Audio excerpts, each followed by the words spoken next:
la revista del 12. Estás compartiendo la revista del 12.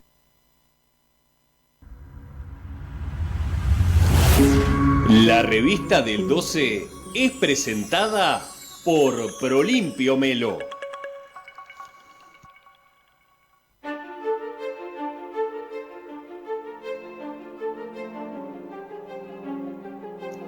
Debate, un espacio donde todas las voces son escuchadas, desde el compromiso, con altura y con respeto. Debate, miércoles 17:30 en la revista del 12, por Canal 12, el canal de la gente. Este miércoles nos visitan Freddy Lafranchi y Luciano Núñez. Tema a debatir: políticas sociales.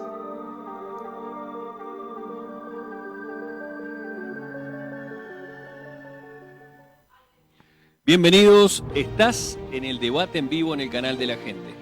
Y hoy nos trae sobre este escritorio y sobre nuestros panelistas de lujo. Uno va a ser diputado o candidato a la diputación por la lista 1001, él se llama Luciano Núñez.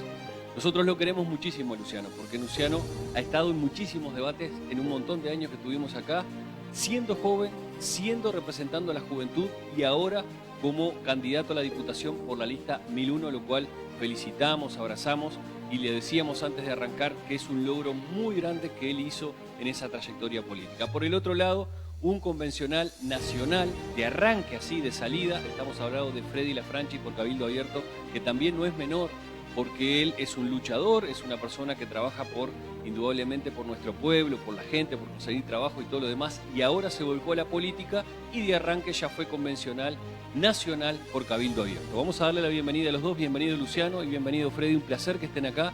Muchísimas gracias por hacerse este tiempo, por difundir, por comunicar y hacer una puesta de punto de todo lo que viene de aquí a octubre para la gente que muchas veces está desinformada o poco motivada y quiere saber. Buenas tardes y bienvenidos a los dos. Muchas gracias, Gustavo, y buenas tardes a todo el público que nos atiende en esta hora. Indudablemente que política social es un tema de orden porque cada vez hay más gente en la calle y eso no está bueno.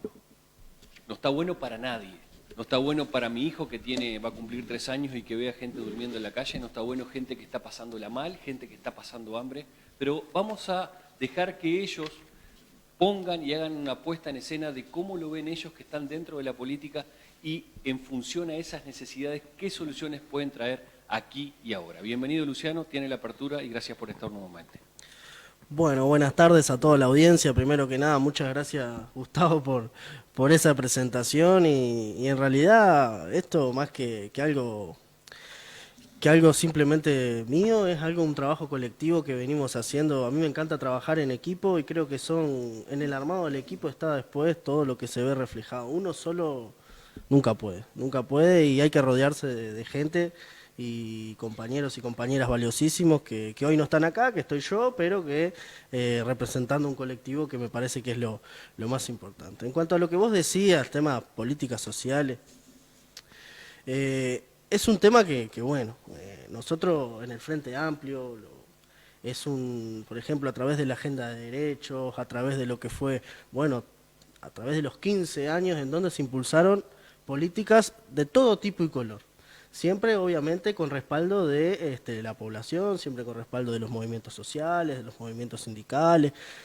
El Frente Amplio, cuando asumió el gobierno en el 2005, lo hizo con una agenda que fue, me parece, que lo definía, ¿no? Que era la creación de un ministerio de desarrollo social, justamente para la creación y motivación de estas políticas sociales, y obviamente con lo que fue el plan de emergencia, ¿no? Un plan de emergencia que logró darle una cara a mucha gente, logró dar una identidad.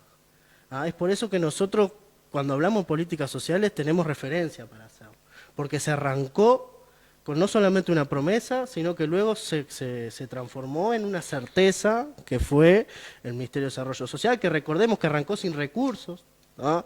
Arrancó con compañeros, compañeras, gente, voluntarios, voluntarias que se pusieron al hombro la tarea de salir a buscar a esa gente que la estaba pasando realmente mal, en un país sumido en la pobreza, en un país con altos índices de desempleo, en un país en donde mucha gente ni siquiera tenía la cédula de identidad, ¿ah? Este plan le dio una identidad a mucha gente, ¿ah? Entonces, mucha de esa gente también luego salió, bueno, las estadísticas lo dicen, lo que más se compraba, digamos, con esas prestaciones, el plan de emergencia, eran cuchetas para los gurises, eran túnicas y eran championes, ¿ah? Otra cosa, mucha gente dice que, bueno, compraban celulares, mucha gente lo que no dice es que ese celular le dio a esa persona la oportunidad de acceder a un empleo por primera vez.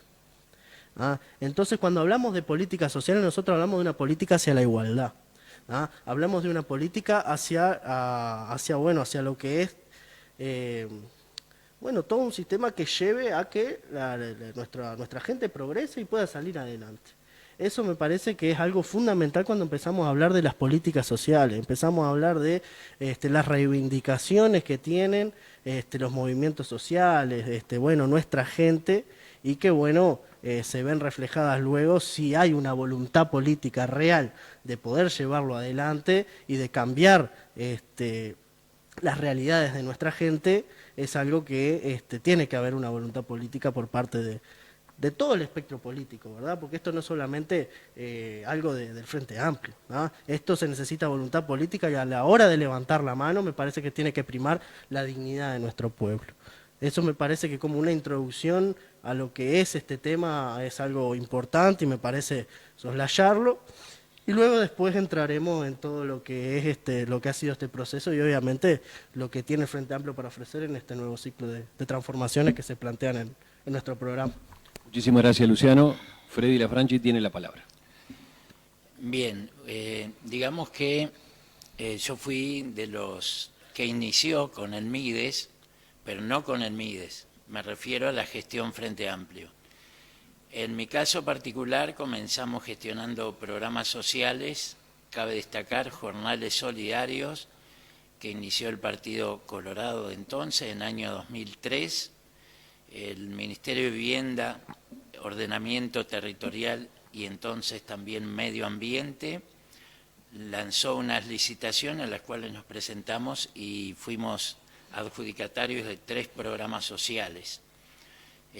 Una fue de tejido, que dio trabajo a 40 mujeres, y ese producto del tejido se donó al hogar de ancianos de nuestra ciudad y a la sala de pediatría del hospital departamental. También luego licitamos con la Secretaría de Presidencia, año 2004 al 2005, hasta que inició el Frente Amplio y canceló los programas OCAF en el departamento, los 3 existentes, uno de los cuales lo gestionó quien les habla por 10 meses, un programa financiado por el Programa Naciones Unidas para el Desarrollo a través de la Secretaría de la Presidencia de la República. ¿Por qué se cancelaron, Freddy? Y porque tenían otra visión del asunto, la idea estaba buena, tenían otra visión y bueno, Julio Bango, socialista en ese entonces, era el presidente de Infamilia, mandó a una inspección el día 30 de octubre y la carta que luego envió para cancelar el servicio, o más bien la no renovación del convenio, estaba fechada en el 28, o sea que antes de la inspección ya habían tomado la decisión, la inspección fue un mero circo. O sea que eso fue en el primer gobierno del doctor Tabaré Vázquez. Eso empezó en el primer gobierno. No obstante ello, nosotros iniciamos con el MIDES, que doy crédito a lo que dijo Luciano, fuimos de los primeros gestores de las políticas sociales que se aterrizaron en nuestro departamento. Gestionamos, de hecho, desde el 2005 al 2010, todos los programas sociales, llámese Trabajo por Uruguay, después Uruguay Trabaja, un programa para la juventud, Amplifica tu Voz, del INJU, y etcétera, etcétera. También gestionamos un programa financiado por Naciones Unidas para el desarrollo, que fue un presupuesto de $100.000, con lo cual construimos 2 aulas para niños de 4 años en escuelas públicas de Río Branco, Escuela 12 y 144. En función a todo eso, ¿usted considera que el gobierno del Frente Amplio sustentaba y apoyaba y fomentaba la mano de obra de Cerro Largo? Bien, eso es una buena pregunta y cabe destacar que empezó muy bien. A pesar de la premura de implementar el plan de emergencia, arrancó muy bien. Después, sobre la marcha, algunos técnicos o sindicalistas que trabajaban de parte del MIDES fueron renunciando debido a que no estaban de acuerdo de la forma de la gestión. De hecho, yo como coordinador general a veces a las supervisoras que venían le decía, ¿vos sos más técnica o sos política? ¿Vos sos, no, si era una psicóloga, vos sos técnica o sos política? Porque de acuerdo a lo que fuera yo la debía tratar, ¿no? Entonces, fue muy positivo. En aquel entonces cobraban 3 bases de prestaciones contributivas, que hoy día equivale a 18.530 pesos, en aquel tiempo eran 2.000 y pocos pesos. O sea que la idea estuvo buena. Hubo esos inconvenientes que después se decía que iba gente en 4x4 a cobrar el plan de emergencia, o personas que, sabemos que eso es la viveza criolla, ¿no? Que daban como domicilio el mismo vagón de tren o el mismo ómnibus abandonado, que vivían ahí hasta que pasaba la inspección y luego se volvían a sus respectivos hogares. Eso fue parte de lo que pasó en lo negativo, estamos hablando. Pero en cuanto a lo demás, fue muy positivo porque habían talleres de capacitación semanal en donde íbamos capacitando a la gente para insertarse en el mercado laboral formal, ¿no?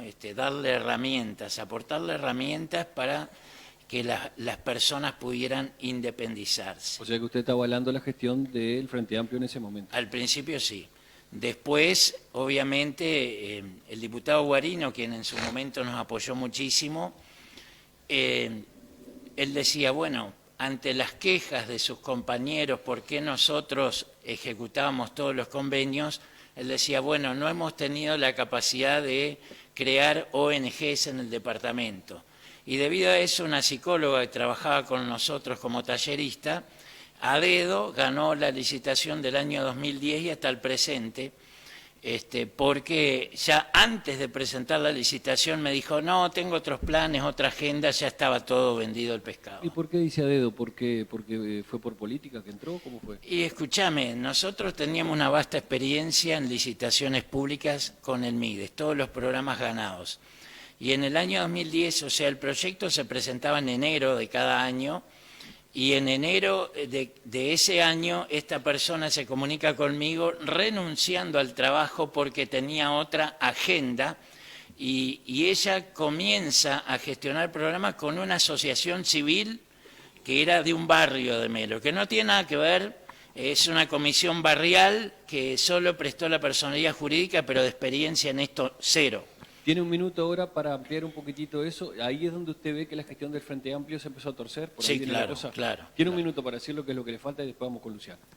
Bueno, entonces la gestión se empezó a llenar de vicios de todo aquello que el Frente Amplio criticó de los demás, el clientelismo político, etcétera, etcétera. Entonces, luego empezó a haber casos de corrupción a nivel de muchos organismos, y hace unos años, cuando inició este gobierno, todo el mundo se quejó de la desidia al encontrar un depósito lleno que había venido donaciones para el MIDES y que nunca fue repartido, llámense aparatos ortopédicos, sillas de ruedas, materiales sanitarios para la pandemia, como que ya sabían que venía una pandemia, alcohol gel, tapabocas, etcétera. Muchísimas gracias, Luciano tiene la palabra. Gracias por respetar el tiempo también. Gracias. Luciano, empezamos la lluvia de diferencias. Dale, bueno, en realidad yo a avalar, hay ciertas cuestiones que no voy a entrar porque sinceramente desconozco, y bueno, y si hay alguna cuestión ahí, bueno, si hay algo para denunciar, denunciarlo y que la justicia se encargue, ¿verdad? Esas son unas cuestiones que me parece que es un primer punto. Después, siguiendo en el tema del Ministerio de Desarrollo Social, ahí yo participé en el programa de voluntariado nacional del MIDES, un programa precioso en donde empezó más que nada a través del Instituto Nacional de la Juventud, que fue el primero en tener ese grupo, digamos, que trascendió, ¿no? No digo que antes no los hubiera, sino que trascendió bastante por el trabajo que se hacía acá en Cerro Largo. A través también del programa que se llamó Impulsa, el INJU Impulsa, que era un grupo técnico que acompañaba, hacía trabajo interinstitucional con los adolescentes, a través también junto con el MEC, junto con todos los otros demás programas del MIDE, que se articulaba, la verdad, muy bien, y también en diferentes actividades como por ejemplo recreativas que se hacían, por ejemplo la Expo Educa, que se participaba en la coordinación y en el armado y demás, con las juventudes como protagonistas, pero también lo que eran las 5K, ¿no? Que todavía se siguen haciendo, pero no como eran antes. Nosotros hacíamos unas 5K, yo particularmente participaba de lo que era el armado y demás, que eran multitudinarias en Cerro Largo. ¿Ah? Eran multitudinarias, la verdad, porque habían podido conformar un grupo de Urice y de Guriza que se habían tomado la tarea de ese voluntariado a través de la solidaridad, ¿ah? Porque era eso, lo que fomentábamos era la solidaridad, prestar un servicio para con el otro, ¿no? Entonces se iba liceo por liceo, institución a institución, los primeros años, después ya como que el trabajo medio que se coordinaba ya así, ¿no? Y ya las instituciones la tomaban como si ya se inscribían a las 5K. Van a hacer la actividad este año. Bueno, vamos arriba, vamos a empezar. Vamos arriba, vamos a empezar. Si la actividad era en septiembre, en julio, agosto ya empezaban con las inscripciones, las remeras que eran totalmente gratuitas, que se inscribían, que la tenían hasta ahora se siguen viendo remeras de la primera 5K de allá por el 2016. ¿No? O sea, es algo que te llena de orgullo poder participar en un programa así, en donde fomentás la solidaridad, fomentás el deporte. Que en el 2016 fue para la Pérez Discrimina y me acuerdo que era una remera naranja, yo me acuerdo. Exactamente, ser joven no es delito, yo corro, no escapo, es una cuestión, y eran diferentes consignas que no eran vacías, sino que se venía de un trabajo con las juventudes y demás, que era la verdad hermoso de poder participar. Y después ese trabajo de voluntariado se fue llevando a los diferentes programas del MIDE y del Estado. Por ejemplo, yo asistí a una capacitación, por ejemplo, para el Sistema Nacional de Emergencia, el SINAE, en donde te capacitaban para... obviamente no ibas a participar en una catástrofe como una inundación, a rescatar gente, no, sino que para estar ahí, para dar apoyo, primeros auxilios, exactamente, todas esas cuestiones que quedó una primera generación ahí formada de eso, que con este nuevo gobierno nunca se pudo darle un impulso a eso. ¿Y por qué eso, Luciano? Y se recortó. Es así, se recortó sin más, se recortó el programa Impulsa, se recortó el programa que atendían a las juventudes y demás, que ahora voy a entrar ahí, pero bueno... ¿Eso fue antes o después de la pandemia o siempre? ¿O desde arranque ya? Lo que decís vos. El recorte. No, fue cuando, el gobierno entró y estaba en pandemia, Sí. O sea, se recortó ya, era una cuestión del gobierno que no se iba a seguir con eso. Bien. O sea, cuando entró el MIDES, cuando entró Barto, el Castendebat y demás, hubo una serie de programas que se cortaron, ¿no? El mismo Castendebat habló del Sistema Nacional de Cuidados, que era un programa muy lindo para un país rico, que acá no lo merecíamos prácticamente. Entonces es algo que uno que lo trabajó, que trabaja la solidaridad como un valor, como algo que te nace, ¿no? Es algo que pega mucho, ¿no? Entonces, después, todos esos recortes que vos ves, el departamento de Cerro Largo lo ha sufrido, ¿no? El programa Impulsa, el programa Jóvenes en Red, los OCAD, los ETAP. Vamos a ampliar ahora. Entonces, algo que uno lo ve y queda ahí, ¿no? ¿Dónde están? ¿Dónde quedó todo ese acompañamiento que se hacía a las juventudes, ¿no? Que me toca a mí, porque justamente ahora tengo 29, pero hace unos 10 años yo ya estaba arrancando en esas cosas. Entonces, esas cuestiones de el trabajo que se hacía con el Ministerio de Educación y Cultura, con los centros MEC para la inscripción a becas de los gurises, el acompañamiento que se hacía, el trabajo con el Ministerio de Ganadería, con los fondos Somos de Acá, con los fondos también de iniciativas juveniles. Motivar, ocupar y tratar de acompañar, todo junto. Exactamente. Gracias, tiene la palabra Freddy. Ahora seguimos, Luciano, muy interesante todo eso. Bueno, dale, tranquilo, estamos para eso. 2500 años atrás, un joven perdió cuando era niño a su papá, por causa de lo cual vivió en una situación de pobreza, pero luego entendió la importancia de la educación. En tal sentido, recorrió todo China y decía él, solía decir, si caminás con dos personas, una de ellas puede ser tu maestro. Esta persona se llamó Confucio y es el autor de la célebre y tan conocida frase: si le das un pescado a un hombre, sobrevive un día. Si le enseñás a pescar, vivirá siempre. Y sobre eso, obviamente, residen dos líneas de acción en materia de políticas sociales. La primera de ellas es el asistencialismo social. La segunda de ellas es desarrollo social. Bien, entonces, ¿cuál es la diferencia entre ambas y cuál debe primar sobre la otra, ¿no?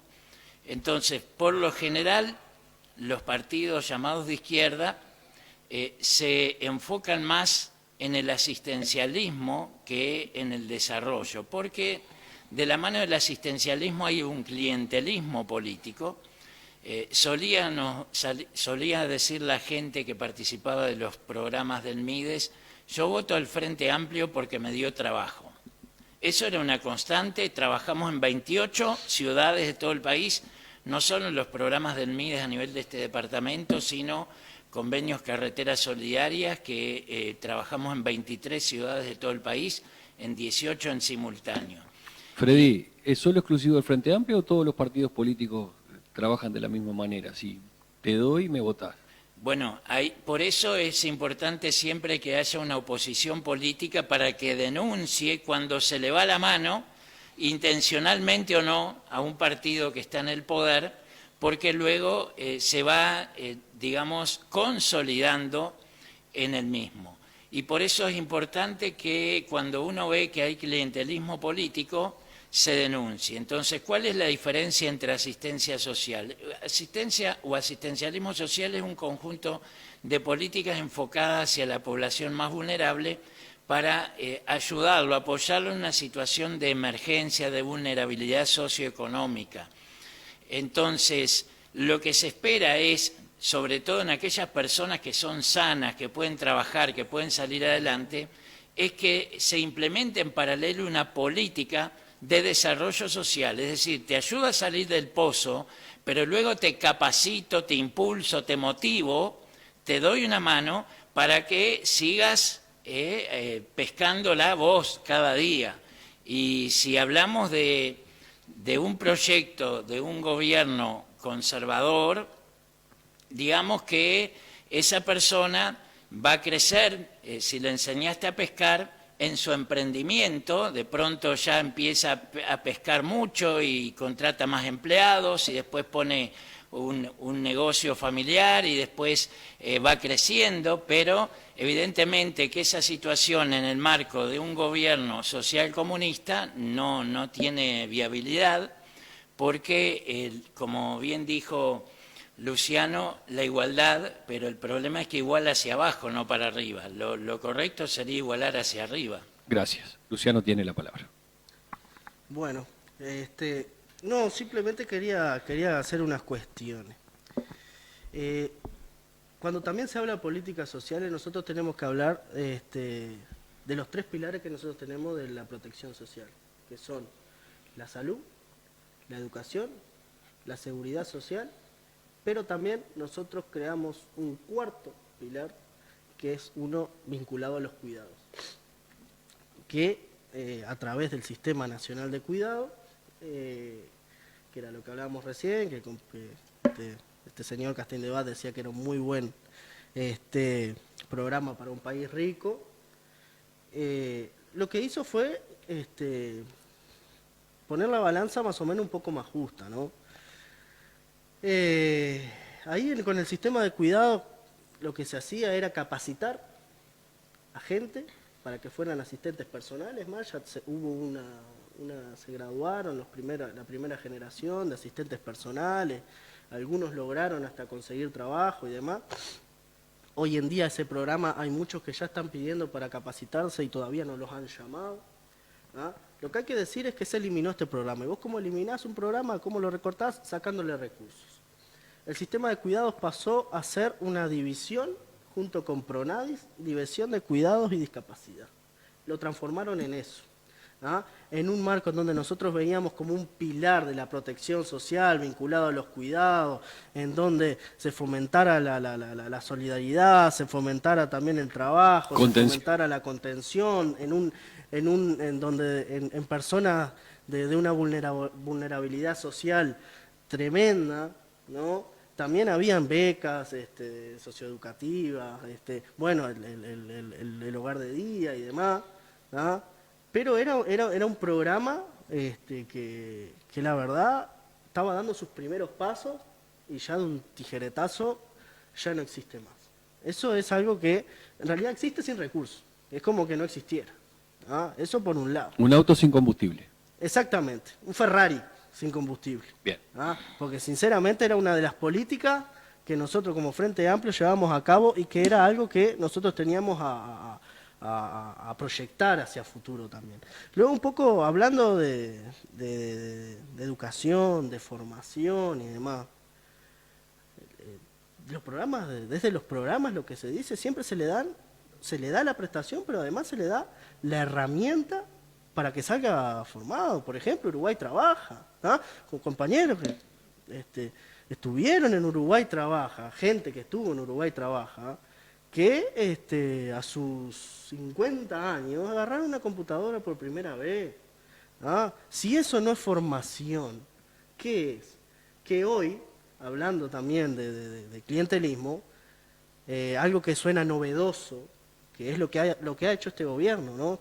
En realidad, sacar algunos programas, pero presentar algo como novedoso, pero que es lo mismo, casi, con otro nombre, pero precarizado, además. Hoy hablamos del programa Acceso.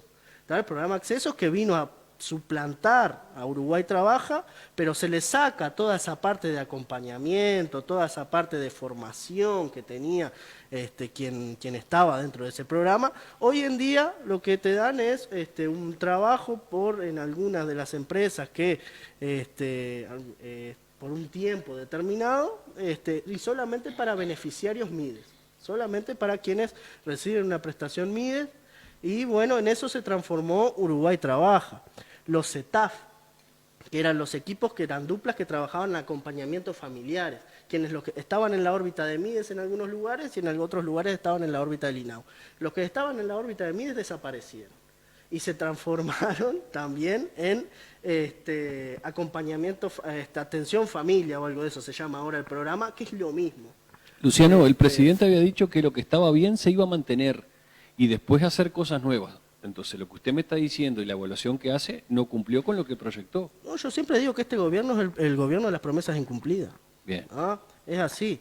¿Ah? Se le prometió a la gente muchísimas cosas que luego no se cumplieron. Nosotros en el programa, por ejemplo, del Frente Amplio, lo que proponemos, que este gobierno, hablando de clientelismo, hay que hablar de clientelismo, Cansa Rolar, ¿no? Ah, mita. Clientelismo político, ¿ah? Hablando de eso, por ejemplo, vamos a hablar de vivienda. ¿Ah? Las 50.000 viviendas que se prometieron, que luego la ministra lo que hizo fue decir que era una simple expresión de deseo. O sea, ¿qué significa eso? Que se le mintió a la gente una promesa electoral, que se iban a hacer 50.000 viviendas, 136 liceos modelo, que se iba a bajar la pobreza infantil, que no se iban a subir impuestos, que no se iban a subir los combustibles. Todas esas cosas que terminaron después y que voy a seguir luego en mi intervención ampliando. Pero le tocó justamente porque el señor es de Cabildo Abierto y le tocó justamente a la senadora de Cabildo Abierto. Freddy tiene la palabra. ¿Correcto lo que dice Luciano? No, en lo último no, de ninguna manera, porque en la página del Ministerio de Vivienda dice que hay 61.244 en 4 años, esto es desde el 1 de enero de 2020 hasta el 31 de diciembre pasado. 4 años, el Ministerio de Vivienda entregó 61.244, el Banco Hipotecario del Uruguay 5.012 y la Agencia Nacional de Viviendas 18.105, lo cual hacen un total de 84.361. Pregunto ya que habló del banco hipotecario. El banco hipotecario no entiendo ni por qué está abierto. Porque el Estado está pagando funcionarios, que quiero mucho todos los funcionarios que trabajan ahí, pero no hay un solo apartamento, una sola vivienda, no hay nada. La gente sigue ahorrando, la mayoría ya no ahorra, se traslada para el Ministerio de Vivienda. ¿Cuál es la prestación del banco hipotecario? Disculpe que no lo quiero sacar de tema. Desconozco en profundidad pero lo vamos a hablar esa política, pero sí hay 5.012 viviendas registradas. No en Cerro Largo. En Cerro Largo no hay nada. A nivel país. Bien. Seguramente esto tiene que ver con las personas que han ahorrado y que tienen cierto margen de que no entran en la calificación de viviendas sociales, que son más las que apunta el Ministerio de Vivienda, sino que vos sos ahorrista, querés una casa de $150.000. No hay. Aquí no hay. Acá en Melo, Cerro Largo, Uruguay, no hay. No hay. Yo fui ahorrista no sé cuántos años, generé tanta plata, al final terminé sacando porque no hay ni una vivienda, no hay un apartamento, no hay nada. Y el único apartamento que tenía era en la Torre Juan América. Le digo, mire, nosotros tenemos este ahorro, queremos ese apartamento. Sí, pero tienen que pagar. Terminás pagando, o sea, cambió. No se ayornó a los tiempos que vivimos. Exactamente. Está todavía en el siglo pasado. No me quiero ir de tema, siga con su análisis. Sí. Solamente me desahogué un poquito con el banco hipotecario que no entiendo la política, simplemente. En Cerro Largo también se inauguró recientemente un jardín de infantes aquí en la ciudad de Melo, 2 liceos, uno en Isidoro Noblía y otro en Tupambaé. Esto fue un proyecto que insumió $4.5 millones aproximadamente. O sea que usted dice que se cumplió con la promesa política de las viviendas. En parte sí, en parte no, porque obviamente tuvimos los imprevistos de una pandemia más de 2 años que paralizó la economía no de Melo ni de Uruguay, del mundo entero, incluyendo Estados Unidos.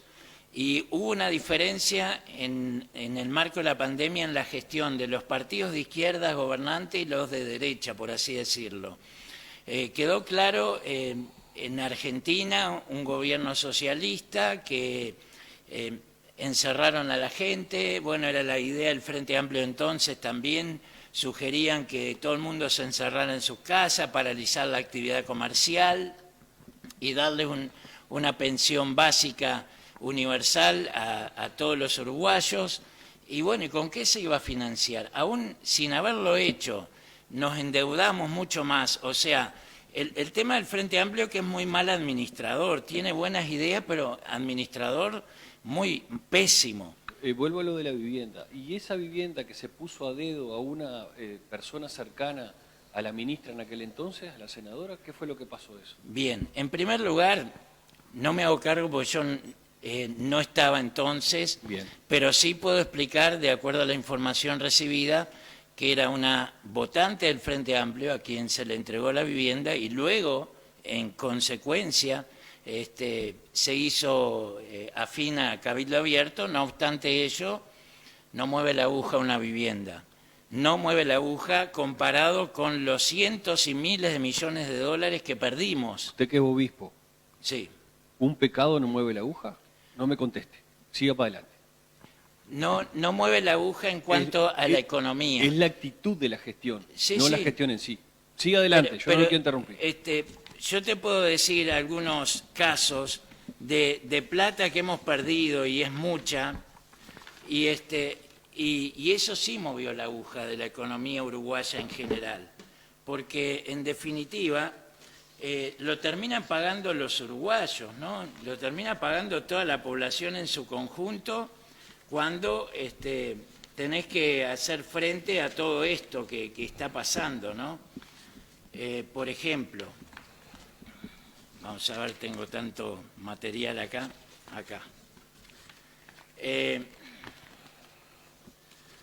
Podemos hablar del Antel Arena, que no solo costó $80 millones más al presupuesto inicial, que era de 40, sino que cada año fue perdiendo 1.800.000 durante el año 2023, por ejemplo, y acumula 5 años de caída desde su inauguración en noviembre de 2018. Después, el tema de la velita del socialismo que decía el expresidente Mujica, donde el Fondes perdió 70 millones de dólares, que no es el Fondes, es el dinero de los contribuyentes uruguayos, para ayudar a la empresa Alasú, que finalmente estuvo 10 meses operando a un costo millonario que lo pagamos todos. Un minuto, Freddy. Fue totalmente a pérdida, sin contar las deudas BPS, DGI, etcétera. Después tenemos el caso de Envidrio, que también el ex diputado Placeres pedía préstamos haciendo uso de su influencia como diputado, y mandaba a la gente al seguro de paro y le pagaba lo que faltaba del sueldo original a lo que le pagaba el seguro de paro. O sea que lo que usted está describiendo son actos de corrupción dentro de la administración del Frente Amplio, ¿es eso? Correcto, a lo largo de toda la gestión. Luciano tiene la palabra. Enfóquelo donde usted No, yo en realidad voy a seguir con algunas cuestiones que me parece. Vamos con la pandemia. El tema de la pandemia, hasta ahora hay 12 países que ya volvieron a como estaban antes de pandemia. Hay 4 que no, uno de ellos es Uruguay. ¿Ah? Justamente por las políticas que implementó el gobierno en sentido de esa protección que supuestamente se hizo y demás, que me parece que... Después, el tema de lo que fue la pandemia en sí, recordemos que quien estuvo bancando todo ese proceso fue el legado del Frente Amplio. Toda esa protección, el plan Ceibal, el Sistema Nacional Integrado de Salud, todas esas cosas permitieron que Uruguay pudiera bancarse la pandemia como no pudieron hacer los otros estados. O sea que la lectura que hace es que Uruguay estaba con un país ordenado y cayó la pandemia. Sí. Uruguay, obviamente, una pandemia mundial en donde, bueno, hubo todo lo que pasó, pero Uruguay pudo resistir lo que resistió justamente por todo el aparato que había, que un sistema de salud fuerte, un plan Ceibal integrado que le permitió a los gurises, a las gurisas poder seguir en clases remotas, ¿ah? Pero luego también está la otra parte, la parte también de que se dejó en la lona a mucha gente, ¿tá? Porque estamos hablando de que se redujo la informalidad, sí, en la pandemia. ¿Quiénes fueron los más perjudicados? Aquellos que trabajaban en la changa, aquellos que no tenían un empleo formal, aquellos que tenían que salir a buscar el pan todos los días. Esos fueron los principales perdedores de la pandemia, quienes más perjudicados salieron. Y no hubo por parte del gobierno una política que le diera soluciones a esa gente. Y hoy en día estamos hablando de, toman algo como si fuera un gran logro, y en realidad es algo que salieron muy perjudicados los uruguayos. Acá en Cerro Largo tenemos un 45% de informalidad en el trabajo. Es altísimo, casi la mitad, casi uno de cada 2 tiene un trabajo informal. O sea, en términos de trabajo me parece que hay algo que tenemos que poner el foco, y es cómo hacemos para poder hacer una política que involucre a todos y a todas en algo que pueda ser más adelante un poco más abarcativo y que nos permita también poder salir adelante en ese sentido. Luciano, ¿por qué a través del gobierno y los informes que vienen oficiales dice que se recuperó cerca de 90.000 puestos de trabajo en toda esta gestión? Que no condice con lo que usted está diciendo, ¿verdad?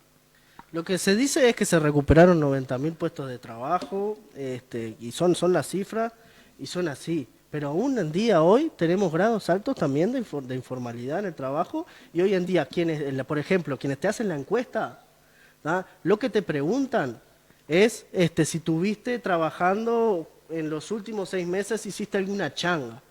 Por eso yo digo que a veces la estadística da para hablar un poco. ¿Y esa estadística no es la misma que se utilizaba en los gobiernos del Frente Amplio? ¿Es diferente? En términos de pobreza, en términos de De desempleo, de empleo. desempleo, de empleo y demás, lo que sí se puede ver es que ha venido en crecimiento. ¿Tá? Eso es algo que no ha cambiado. ¿Tá? Es algo que sigue todavía. ¿Tá? Pero a lo que voy es que el Frente Amplio hizo en estos 15 años, ¿tá? Se triplicaron los salarios, ¿tá? Se duplicaron los salarios de los policías, se cuatruplicaron los salarios de las domésticas. O sea, nosotros vinimos en un proceso de crecimiento sostenido de la economía, de los salarios y de las jubilaciones. Eso permitió también que mucha más gente pudiera acceder a servicios, pudiera acceder a educación de calidad, pudiera acceder a muchísimas otras cuestiones. Acá lo que yo estoy hablando es de eso, que este gobierno lo que hizo es aumentar la desigualdad. Un tema que yo quería tocar era el tema de la vivienda, porque se tocó acá el tema de la vivienda. Los datos que dice el señor son del 1 de enero de 2020, antes que asumiera este gobierno. Del 1 de enero de 2020 a diciembre de 2023. Muchas de esas viviendas ya estaban presupuestadas y ya estaban en camino a ser ejecutadas por el gobierno del Frente Amplio. O sea que solamente era cortar la cinta y entregar. Exactamente, como hizo muchas cosas, como lo hizo muchas veces este gobierno. Cortó, y alguien tiene que hacerlo. O sea, entró el gobierno y tenía que... Pero no te vista con el vallo ajeno. O sea, hay cuestiones que me parece que son de orden decirlas. Pero luego el tema de vivienda, acá el Frente Amplio lo que se propone en su programa también es ir hacia una reforma urbana, ¿no? En donde se va a duplicar el presupuesto de vivienda, ¿tá? Dándole prioridad social, de vivienda social, a los terrenos en los terrenos céntricos y de servicio. Ahí lo que tenemos son algunas cuestiones que a veces son pujas, ¿no? Porque vos vas y le das una vivienda de interés social a una mujer con 3 hijos que vive en un rancho, madre soltera y demás, que en un terreno en donde está valorado a veces muchísimo más, en donde se valora más que nada el tema del mercado, y vos no le vas a pedir que pague una cuota de 30. Entonces ahí es algo que donde los subsidios tienen que entrar y demás, y obviamente después está la puja constante entre el mercado, porque ahí entran quienes quieren poner el negocio de que vale por lo menos $3.000 el metro cuadrado, y obviamente ¿por qué no lo merezco yo? Y sí lo merece. Entonces, todas esas pujas que a veces son culturales, se van a dar. Y es algo que el Frente Amplio ha sabido hacerlo y ha sabido también enderezar la vara para arriba. Porque yo acá lo que vengo, y esto le debo también un poco la frase al compañero Pablo Guarino, que lo dijo el otro día en el acto, que es una referencia a una imagen donde están los 3 gurisitos que quieren mirar el partido de fútbol, y uno que es más alto apenas llega, el otro que es mediano no llega, y el otro más chico menos. Y viene alguien pasando y le da un banquito de la misma estatura a cada uno para ayudar, ¿no? Para ser un poco igualitario. El más alto se para en el banquito y ve bien, el otro con media dificultad ve, y el otro, que más chico, no llega. Y hasta que pasa alguien y dice, no, acá nosotros al más chico tenemos que darle el banco más alto para que pueda ver. Eso se llama equidad. Muchas gracias. Tiene la palabra, Freddy. Bien, de lo que él hace referencia, que esta estadística empieza el 1 de enero, el gobierno asumió 3 meses después, enero, febrero, marzo. No obstante ello, de las 84.361 viviendas, solo 12.793 venían de antes y fueron terminados, o sea que siempre estamos por encima del número, ¿no? Pero cabe destacar, ¿no?, que el Frente Amplio prometió abatir el déficit fiscal. Cabe destacar que de los 15 años de gestión, 13 fueron de viento de cola, es decir, no fue mérito, sino que fue un avance en la economía regional e internacional que le permitió recaudar muchísimo más de lo que había recaudado Uruguay en décadas. Entonces, Aún así, dejaron un 5% de déficit fiscal. Por cada 100 pesos que ingresan a las arcas del Estado salen 105. Uruguay se ha manejado por décadas con déficit tras déficit, deuda que es una bola de nieve, y obviamente, a pesar del viento de cola que tuvo el Frente Amplio durante 13 años de su gestión, dejó deudas multimillonarias y un déficit enorme. Entonces, cabe destacar que el salario de Uruguay a nivel de América Latina es el segundo. El primero, Costa Rica, $675, y luego le sigue Uruguay, que estamos hablando de 550 y pico de dólares, más o menos de acuerdo a la cotización. Y si hablamos de Venezuela, que es un país socialista con un régimen dictatorial, el sueldo mínimo son de $3.61. Es decir, es irrisorio. Por eso la gente ya no aguanta más esa dictadura comunista. Y en Cuba, que tiene 65 años de gestión, el salario mínimo es de $88. Uno ve gente profesional en Cuba que gana chirola, que apenas le da para sobrevivir, que dependen de la canasta. Y cabe destacar que Fidel Castro, que fue el dictador por décadas en Cuba, salió en revista Forbes como uno de los millonarios del mundo, con más de $900 millones, mientras sus nietos usan ropa de marca americana, yates de lujo, etcétera, etcétera. O sea, un robo al pueblo, y la excusa es el bloqueo yanqui. No hay ningún barco. Freddy, y si lo traemos acá a Uruguay, ¿cuál es la lectura o cuál es el contexto que usted quiere llegar para traer a lo que estamos viviendo aquí en Uruguay en función a los 15 años de gobierno de Frente Amplio y ahora estos 4 y casi 5 de los partidos tradicionales? Lo que quiero destacar es que aquí el compañero, mi vecino, está militando por un partido que es contrario a la democracia. Es decir, si el Frente Amplio hubiera logrado tener al ejército de su lado, nos hubieran instalado un régimen como en Cuba, como en Venezuela o como en Nicaragua. Pero eso es una visión suya personal. Es lo que muchos... Bueno, es lo que dijo Graciela Bianchi, y mal todo. El socialcomunismo apunta a un régimen de dictadura donde se va achicando, por un lado, se va anulando el poder del Estado y se va empoderando al proletariado. Esa es la filosofía marxista.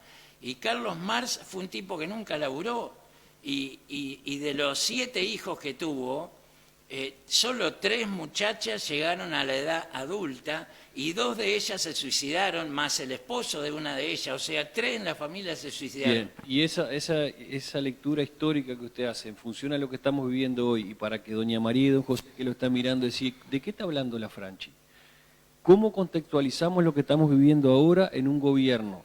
Lo vuelvo a reiterar, 15 años de gobierno Frente Amplio y ahora 4 y 5 de los partidos tradicionales. ¿Qué fue la mejoría? ¿Qué fue lo bueno que tuvo este gobierno? ¿Qué es lo que usted vio mal del otro y que este lo hizo bien? Por ahí viene la cosa. ¿Cómo es el asunto? Usted que ahora está representando a nivel nacional a Cabildo Abierto, ¿qué le va a decir a doña María y don José para que lo apoye a usted? ¿Qué soluciones va a traer para toda esta problemática que es muchísima? Porque el que diga que no hay problema acá no está viendo y está ciego. ¿Qué soluciones le puede traer a ustedes? Si vos a un edificio le rompés las columnas, se desmorona. Y eso es lo que ha pasado en la sociedad uruguaya. Lo que él decía de las correcaminatas, no es delito ser joven. O sea, una protección hacia los menores infractores, los colibríes, delincuentes, que interpretaron ese apoyo del gobierno del Frente Amplio como la libertad o el derecho a hacer lo que se te cante sin consecuencia alguna. ¿Por qué? Porque desde el vamos le metieron en la cabeza a la juventud, tenés derecho, todo derecho a esto, sin decirle la verdad. La verdad es que solo tenés derecho en el marco de los deberes y obligaciones que todos tenemos. Si querés tener derecho a usar la luz, pagá la UTE todos los meses porque te la cortan. Si querés tener derecho a usar el agua, pagala porque te la cortan, incluyendo al Frente Amplio. Te cortaba el agua, 2 facturas, pimba, te la cortaba. Entonces, el derecho y deber es indivisible, van en paquete. Derechos y deberes es un paquete indivisible. No podemos hablar de derechos sin obligaciones. Entonces, la sociedad se ha desmoronado porque hoy tenemos un índice de violencia altísimo, los homicidios. En el año 2018 llegó a haber 428 homicidios, más de la mitad de los cuales aún están sin resolver. Es decir, si nos quejamos por lo que pasó en la dictadura por más de 100 desaparecidos, ¿qué diríamos de un año solo de gestión donde hasta ahora no se sabe quién fue el asesino de más de 200 personas en un solo año? ¿Y este gobierno qué mejoría trajo en función a ese Bueno, en este gobierno hay cosas que... Cabildo Abierto ha hecho una propuesta que la comparto en todos sus términos en materia de seguridad. Nunca le dieron bolilla, nunca. El general Manini, que por su formación profesional en lo militar tiene mucha idea, obviamente, de lo que hay que hacer y no hacer. Cabe destacar que fue el doctor Larrañaga, el guapo, el que sí sabía lo que había que hacer y empezó a hacerlo y, oh, qué casualidad, falleció, qué lástima, qué pena. Pero después los demás ministros no le han sabido encontrar el yeito al asunto, y Cabildo Abierto ha propuesto a todos los ministros y nunca le dieron bolilla, nunca atendieron a las propuestas que son muy coherentes. Yo fui policía en Montevideo y estas propuestas son coherentes. Gracias, lo vamos a ampliar ahora. Tiene la palabra Luciano, agarre el toro por donde quiera. No, simplemente... Estaba tardando para ser Cuba y Venezuela nomás. No, simplemente me parece que eso hay que elevar el debate, me parece. De acuerdo. Hay que elevar el debate por un debate de ideas, De acuerdo. por un debate sin expresiones de odio, sin expresiones de querer, porque sinceramente acá hay cuestiones que al Uruguay no le hacen bien y al debate mucho menos a la gente que quiere estar informada del otro lado. Estamos de acuerdo. Lo único que sé acá que las únicas dictaduras que hubieron acá las dieron los partidos tradicionales, no el Frente Amplio, ni el Partido Comunista, ni nadie más. Y todavía seguimos sin saber esa gente por lo menos tiene una tumba para sus familiares poder ir a ponerle una flor. Hay gente que ni siquiera tiene eso. Respeto, por favor, en ese sentido. Luego, para seguir un poco en el debate, a mí me interesa poner en contexto también y seguir insistiendo en lo que es hoy ese ministerio que supo cambiarle la cara al Uruguay por una cara más solidaria. La solidaridad. Hoy en día está clarísimo, y muchísimos expertos, todo lo que tiene que ver con los datos y demás, demuestran que simplemente el lado punitivo de la seguridad no sirve. Que hay que ir por procesos de pacificación en muchísimos lugares, en muchísimos ámbitos, ¿tá? Porque hoy tenemos hacinamiento en nuestras cárceles. Hoy 1/3 de nuestros privados de libertad son primarios de hurto. 1/3. De acuerdo. ¿Tá? Y esos gurises, y primarios, esos gurises, esa gente, esos infractores cuando salen, ¿tá? Luego de obviamente de toda lo que es el hacinamiento y demás, obviamente la rehabilitación poco, ¿tá? ¿Y a dónde salen? Con un vínculo roto, con una familia rota, con un mundo que los desprecia. ¿A dónde van? La mayoría vuelve a delinquir. Entonces, ¿dónde está? Yo quiero a eso apuntar. ¿Cómo solucionamos eso? Eso es a lo que voy, eso es lo que quiere escuchar la gente. Estamos hartos de los discursos, del odio, de no sé qué y que no sé cuánto. A ver, este gobierno no supo solucionar los problemas de la seguridad. Y cuando nosotros no nos pongamos entre todos y todas a buscar esas soluciones de forma que dejemos algunas cuestiones de lado y nos pongamos en el lugar de la gente, que es la que lo sufre, ¿ah? Como el tema del narcotráfico, que el Uruguay hoy en día es un país ya no solamente de tráfico, sí, sino también ahora es logístico. Es un país de logística del narcotráfico. Hoy nos despertamos con la noticia que había un barco en Portugal que había pasado por el puerto de Montevideo lleno de droga y no lo habían detectado. O sea, y obviamente todas las luchas que hay por el control de las bocas de pasta base, todas esas cuestiones que lo seguimos sufriendo. Seguimos sufriendo y el vecino, la vecina que está del otro lado lo que busca son soluciones. No quién tuvo, quién no tuvo la razón y quién... No, a ver, ¿qué vamos a hacer en este sentido? ¿Ah? O sea, escuchar a la academia, primero que nada. ¿Ah? Escuchar a los que saben, a los que han estudiado Y bueno, y ahí ponernos todos detrás del mismo barco para buscar las soluciones que nosotros y nuestro país necesita. Eso por un lado.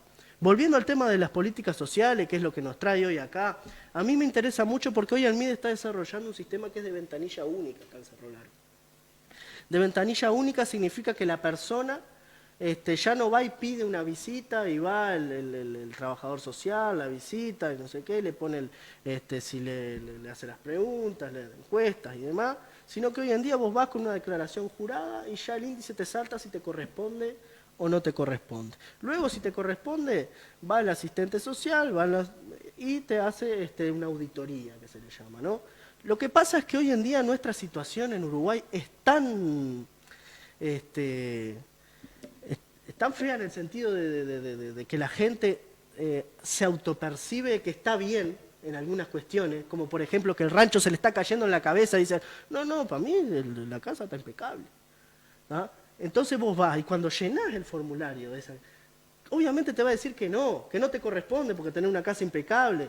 O sea, todas esas cosas, lo que se ha convertido, en vez del rol del acompañamiento, el rol de la fiscalización, el rol de ese cara a cara con la gente, del trabajador social, se perdió.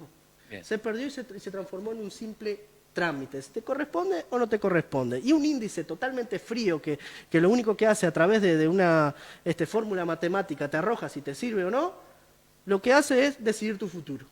Entonces, me parece que es un error gravísimo, ¿tá? Obviamente esto viene por parte de un recorte, sacarle esa cercanía a la gente. Y eso es lo que ha implementado este gobierno en términos de la pública. Recortar donde se pueda y su caballito de batalla, que era todo el tema de apostar a la primera infancia y demás, lo único que ha hecho en los hechos es aumentar la mortalidad infantil y la pobreza infantil. Muchas gracias. Nada más. Freddy tiene la palabra. Bien, por mi profesión creo tener muy claro lo que es el odio y lo que es el amor al prójimo, obviamente, ¿no? Entonces, cabe destacar que cuando uno atenta contra las instituciones establecidas de un Estado, va a haber consecuencias sí o sí, esté del lado que esté, no importa, las consecuencias vienen y de eso hay que asumirlo antes de ir a en esa dirección. Entonces, este gobierno tiene otra visión, evidentemente. Quien es comunista está, digamos, visualizando la forma o metodología que usa un gobierno que está del otro lado de la vereda. Cada cual tiene su visión. De pronto todos queremos lo mismo para la sociedad, pero van a haber diferencias marcadas. De hecho, Cabildo Abierto se desmarca en varias cosas respecto a sus socios de la coalición republicana de gobierno. Por ejemplo, en el valor de la vida, el derecho a la vida desde la concepción hasta la muerte natural. Sabemos que el Frente Amplio legalizó el aborto y ya van más de 106.000 abortos en estos 10 años y cabe destacar también que el entonces subsecretario de Salud Pública, el doctor Leonel Brioso, recibió casi $2 millones en su ONG de parte de la organización Planet Parenthood, que para los que no saben figura como organización sin fines de lucro, pero es una organización súper lucrativa porque además de servicio de aborto vende los fetos a la industria de la cosmetología, al gobierno de Estados Unidos para hacer experimentos, ahora vende servicios para cambio de sexo, de ¿Eso género. está comprobado, Freddy? Sí, esta información es pública. Lo podés sacar del sitio web de esta organización, que donó a la ONG en tiempos que... qué paradoja y qué contradicción. Cuando Luciano no era nacido, sus compañeros pintaban muros. Yo viví en 20 años en Montevideo, pintaban muros y decía, Yankees go home, fuera Yankees, no pagar al FMI. Y resulta que Daniel Astori fue el mejor pagador de la historia del Fondo Monetario Internacional. Y resulta que José Mujica, cuando legalizó la marihuana, fue a postrarse a los pies de George Soros en Nueva York. Y Soros le financió una campaña después masiva en todos los medios mostrando las bondades de la marihuana, porque supuestamente solo él lo creyó, ya sabíamos la historia antes del principio. que iba a apagar el fuego con nafta. Señores, el fuego no se apaga con nafta. ¿Cómo legalizando la marihuana vas a combatir al narcotráfico? Por favor, lo que baja la percepción de riesgo en los gurises, que hoy hay un incremento de consumo de droga 10 veces mayor al que había entonces, y que los gurises pasan de la marihuana a otras drogas como la pasta base, la cocaína, y ahora está el fentanilo. Y hay socios de este gobierno, como también el Frente Amplio en pleno, que está afín a legalizar la cocaína y quizás todas las drogas, porque este mandato viene de la ONU. Y en eso tengo que destacar que Cabildo Abierto es el único partido que se para firme, porque hay muchos militares y están formados profesionalmente para eso, se para firme ante las imposiciones ideológicas disfrazadas de ley que están llegando al país. Por ejemplo, la ley 18.520, ¿no?, de ley de género, que está encarcelando mucha gente inocente. Tiene otro partido. Injustamente. El partido de Salle también lo tiene. ¿Sí? Sí. Él está en contra de eso también. Sí, está en contra de todo, pero sí. contra eso sí, también. Por lo menos en eso coincidimos con Salle, entre otras cosas. Entonces, no vamos a permitir que de afuera nos impongan reglas. Y ni que hablar que, para la marihuana tuvo que ver George Soros, uno de los capitalistas más grandes y poderosos del mundo y de la historia. Y para esto, la organización Planet Parenthood, que le donó a Leonardo Brioso casi $2 millones. Luciano, tiene la palabra.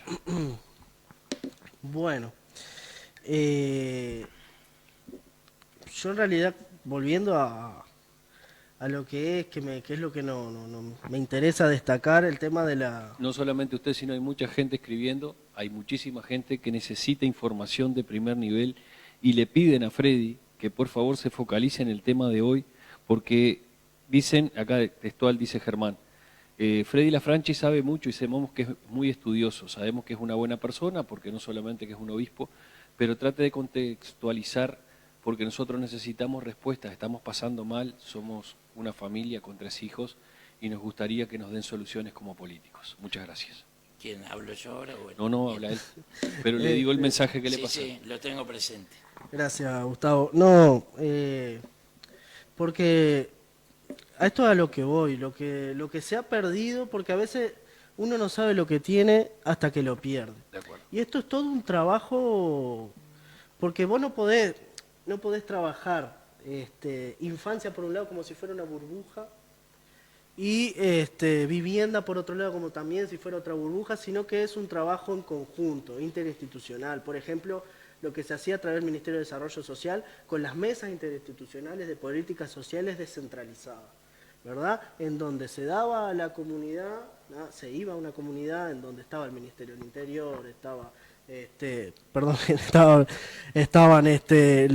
la comunidad, los municipios, la ANEP, la escuela, estaba, bueno, el MIDES con todos sus programas, el Ministerio de Educación y Cultura, muchísimos actores locales, que de ahí salió la idea del CAIF en Arévalo, de una de esas, ¿tá? Porque ahí se recogían las necesidades de la comunidad, ¿tá? De ahí se iba con los programas, bueno, tenemos esto, necesitamos esto, se daba a la población de aquel lugar todo lo que era relacionado con los programas, además, los SOCAT, ¿tá?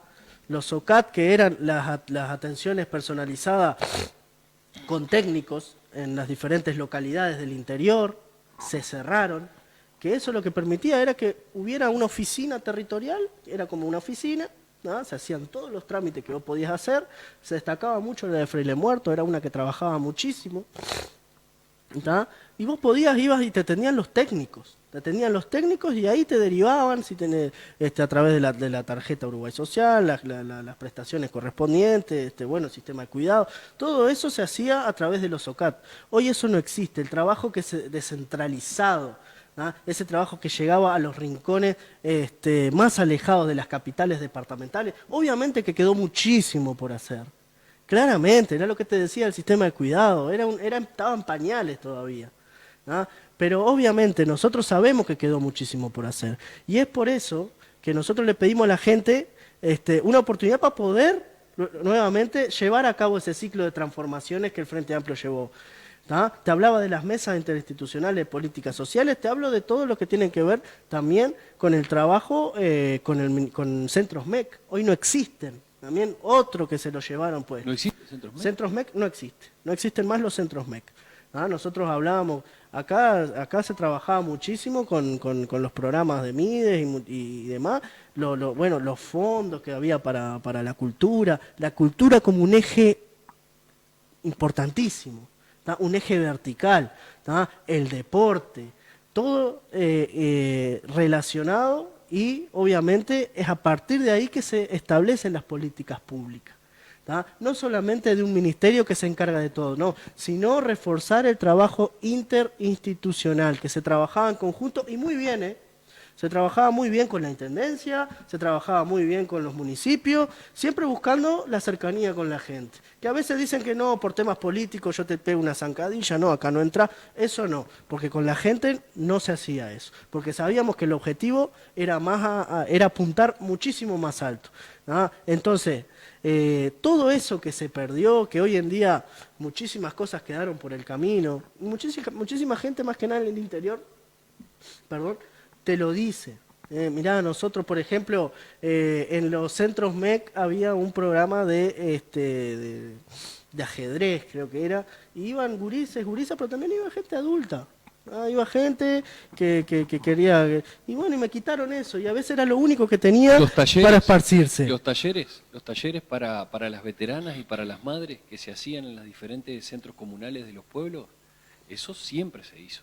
Y la gente estaba muy agradecida y conforme porque por primera vez tenían un sustento ellos para poder no solamente encontrarse socialmente, sino compartir y crear manualidades que después muchas veces presentaban en la agropecuaria o en los eventos en diferentes lugares. Y de ahí salía todo tipo de cosas, por ejemplo, hasta cooperativas de trabajo salían, ¿tá? Porque es así, se unían para poder salir adelante, la comunidad como un eje Lo que principal. no sabía que se había terminado, eso no lo sabía. Sí, Centros MEC ya no existe, los OCAT ya no existen, y obviamente todos los programas que hoy en día no tienen referente en Cerro Largo. Por ejemplo, INMAYORES, el Instituto Nacional de Personas Mayores no tiene referente en Cerro Largo, el Instituto Nacional de las Mujeres y Mujeres hace más de un año que no tiene referente en Cerro Largo, y algunos otros programas que todavía están ahí que no se sabe muy bien cómo están funcionando. Y esos son los recortes de que usted hablaba. Y esos son los recortes, porque no se hacen llamados, quedan ahí, no sabes ni si funcionan, toda esa gente que... Porque quien paga al final es la gente. Gracias. ¿No? Es así. Freddy tiene la palabra. Las políticas de Cabildo se basan en 4 ejes. Uno es seguridad, el otro es la lucha contra las adicciones para hacer una propaganda pertinente y una educación que aleje a los gurises, que no inicien a edad temprana y cuantos menos inicien mejor, y los que ya están tratar de rehabilitarlo en la medida que estemos a tiempo. Por otro lado, el tema del narcotráfico, porque él mencionó que vino de Paraguay y pasó por acá, pero no dijo nada del de Martín Mutio, del MPP, que fue el primer gran cargamento en la gestión del FA, que fue descubierto en la ciudad de Hamburgo con 4.5 toneladas de cocaína. El tipo todavía está preso por eso, ¿no? Entonces... Usted lo que está diferenciando es el que se manda la macana, usted le pone la etiqueta si es del Frente, Partido Nacional, Blanco, Cabildo, así es como usted más o menos etiqueta a las personas por cómo actúan y qué representan. Lo que usted está buscando es, si yo represento un partido político no puedo hacer otra cosa diferente, ¿es eso que usted está diciendo? Yo lo que quiero decir es que hay que tener autoridad moral para hablar de algo, ¿no? Cabildo Abierto es un partido muy nuevo, tiene apenas una sola gestión, y la tiene como socio, no estando presidiendo la coalición republicana de gobierno. Ojalá que la gente confíe en Cabildo Abierto para darle su apoyo y que pueda, como decía el entonces senador en campaña, Luis Lacalle, que él decía que era buena la alternancia en el poder. Bueno, ahora dentro de la coalición es buena y necesaria la alternancia del poder, porque el tema de seguridad solo lo puede resolver Cabildo Abierto, tiene las herramientas, tiene un equipo profesional y no el Frente Amplio. ¿Por qué? Porque es un tema ideológico. va en contra de la le puedo hacer una ideología. pregunta que Sí. capaz que no la tiene que contestar usted, sino Manini. Si el Frente Amplio lo llama a Manini y le dice, nos gustaría que nos acompañara a nosotros, ¿él está dispuesto a conversar con el Frente Amplio? Capaz que no es una respuesta que usted me la tenga que dar. Él ha dicho que sí, que está dispuesto, por supuesto. O pero el sea tema, que él puede hacer una coalición con el Frente Amplio. pudiera ir donde lo llamen y colaborar, porque el fin acá no es mostrar la camiseta, sino que los problemas de la sociedad se solucionen definitivamente. Definitivamente. Bueno, pero electoralmente usted no puede elegir a la coalición del Partido Nacional, el Partido Colorado, y sumarse a esa coalición, y no es lo mismo. No, estamos hablando de que si el Frente Amplio ganara... No, pero póngale ahora en las elecciones. Yo te lo dije en ese escenario. Dale, Si el Frente Amplio ganara... capaz que yo pregunté mal y me lo expresé llamara... mal. No, sino antes de que gane quien gane. Ajá. Si lo llaman a Manini para hacer un acuerdo con el Frente Amplio, ¿Manini aceptaría por lo menos escucharlo? Yo no creo, en el sentido... Disculpe él que le hago tiene- la pregunta a usted, capaz que tengo que preguntarle a él. Habría que preguntarle a él, pero él tiene clarísimo la propuesta en materia de seguridad. Hay un equipo técnico muy bueno, gente egresada de la policía, del ejército... Pero él y está otros de acuerdo de hacer un pacto y hacer un acuerdo con el Frente Amplio en el caso que así fuera. No creo antes, no creo ¿No? antes, porque Antes no dice. la propuesta ya la tenemos muy clara y quien la quiera, tomala y usala, pero no es que voy a hacer una alianza, por así decir, para confundir a la gente y que diga que todos somos lo mismo. Bien. No somos lo mismo. Bien. Sigue adelante nomás, Fred. Perdón. Bueno, entonces estamos hablando de que Cabildo Abierto se está focalizando en 4 líneas de acción. Decía, uno es la seguridad, porque sin seguridad, vos fíjate que te esforzás, laburaste toda tu vida para tener algo y viene un chorro y mediante hasta un policía rapiñaron, ¿viste? Entonces viene y te quita todo lo que fue el vicio de tantos años. La inseguridad, bueno, empezó a profundizarse en la gestión del Frente Amplio por obvias razones, es un tema ideológico, porque nosotros decimos, bueno, el tema punitivo del Estado se tiene que profundizar en la medida que sea necesario, porque hay que priorizar el derecho de la gente honesta. Lo mismo pasa en El Salvador. No hay solución para las maras. Vino Bukele y lo resolvió. Sea como sea, lo resolvió. Y acá, ay no, pobrecito, decía el fiscal Subía, que muchas veces los jueces decían, pobrecito, vamos a darle otra oportunidad. Y que ese muchacho ya sabía lo que hacía, no era para decirle pobrecito. Entonces el tema de la drogadicción, que está destruyendo a la familia, eso es algo que hay que tratarlo, porque si no, lo que yo interpreto es que el Frente Amplio te quiebra las piernas y después viene y te ofrece muletas gratis. Tienes las piernas quebradas, toma las muletas, pero fue el padre de la criatura. Toda esta inseguridad, toda esta violencia se genera a partir de la legalización de la marihuana, de la flexibilización del sistema penal en Uruguay, donde la gente empieza a delinquir, porque, como decía Subía, con 37 años fiscal, es negocio delinquir en Uruguay, decía. Gracias. Luciano, tiene la palabra. Por eso hay que atacar las líneas de financiamiento del narcotráfico. Era lo que decíamos antes, no voy a repetir mi intervención porque creo que quedó bastante clara. ¿Cómo estamos de tiempo? Creo Estamos que es bien. mi última intervención, Estamos ¿no? bien. No, después tenemos un cierre de 1 minuto, así que yo le voy a... Quede tranquilo. Necesito que después los dos hagan un cierre cada uno. ¿Por qué? Porque hay mucha gente que los está esperando a ustedes. Hay mucha gente que necesita, mucha gente confundida, hay pocos motivados. No es como nosotros que nos encanta la política y lo hacemos con pasión, pero no voy a decir más nada porque quiero que ustedes lo digan. Así que vamos a hacer 3 minutos y 3 minutos y después hacemos el cierre de cada uno. ¿Les parece porque bien? acá lo que hay es un gobierno que le prometió maravillas a la gente. Hay que recordarlo a Luis Lacalle Pou en campaña electoral, en el 2019, todas las cuestiones que se prometieron, todas las cuestiones que iban a llevar adelante, luego obviamente con la coalición multicolor, por el compromiso por el país, y que le fallaron a la gente. Eso es lo que hay que tener. Porque lo único que queda claro, no solamente que no estaban preparados para gobernar, sino que el único objetivo que tenían era sacar al Frente Amplio del gobierno. Eso es una conjetura que hacemos y me parece que es algo que cala y que es lo que para lo que se unieron todos estos partidos. ¿Tá? Hoy en día, entre ellos los socios de la coalición, entre ellos Cabildo, ya van a ir con el lema de coalición republicana en varios departamentos, ¿tá? Entre ellos Montevideo, Canelones, Salto, no me acuerdo si concretó en Rocha. Y ahí, bueno, son parte de una coalición de gobierno, y si bien alguno puede tener una voz más fuerte, porque nosotros decimos que este gobierno tiene un claro componente herrerista, ¿ah? Los socios de la coalición no pueden hacerse los distraídos y las distraídas, ¿ah? Acá hubo casos de corrupción, ¿ah? Y casos de escándalos en todos los partidos de la coalición de gobierno, ¿ah? Podemos empezar muchas encuestas dicen que esto a la gente no les importa, que no les cambia el voto. Yo no creo eso, sinceramente. Gracias, ya tiene el cierre. Vamos con él y después bueno. usted cierra. Es muy importante lo que está diciendo Luciano. Freddy, tiene 3 minutitos y después cada uno va a tener el cierre para hablarle a la gente. Luciano estaba hablando de los actos de corrupción de este gobierno y de los socios de la coalición, todos, dijo él. Sí, Y escándalos. mientras haya... Escándalos, dijo. Mientras haya gente va a haber siempre algún problema de corrupción.